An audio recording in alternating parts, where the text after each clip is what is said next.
Angel असं सांगतायत की तुम्ही ज्या व्यक्तीशी लग्न करणार आहात ना, ती व्यक्ती एक आनंदी, संवेदनशील, शांत व्यक्तिमत्व असेल, मॅच्युअर्ड असेल, गोरी असेल, एक नर्चरिंग क्वालिटीज असेल. जेंडर काही असू दे, स्त्री असो वा पुरुष असो, एक सर्वांची काळजी घेणारी, मन जपणारी, कुठल्याही कामामध्ये एक मनाचा कौल घेणारी, मनाने बॅलन्स व्यक्ती, अगदी प्रवाहाबरोबर जाण्याची तयारी, छोट्या मोठ्या गोष्टींनी घाबरणारी, न घाबरणारी, कदाचित एक करिअर, जॉब, प्रमोशन किंवा एक्सपॅन्शनसाठी एक आपल्या कुटुंबापासून लांब प्रवास करणारी, कदाचित ओव्हरसीज ट्रॅव्हल करणारी पण असू शकते.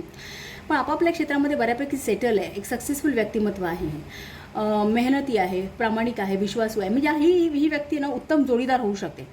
करिअर तुम्ही विचाराल ना, तर आर्ट्स, क्राफ्ट, ट्रेडिंग, कॉमर्स हे करिअर असू शकतं. एक नेचर थोडंसं इंट्रोवर्ट असेल, म्हणजे तुम्हाला त्यांच्या मनाचा मागोवा घेण्यासाठी जाणीवपूर्वक प्रयत्न करावे लागतील. पण यांच्यासोबत ना तुमच्या आयुष्याला एक पूर्णत्व आणते, तुमच्या व्यक्तिमत्वाला पूर्णत्व आणेल.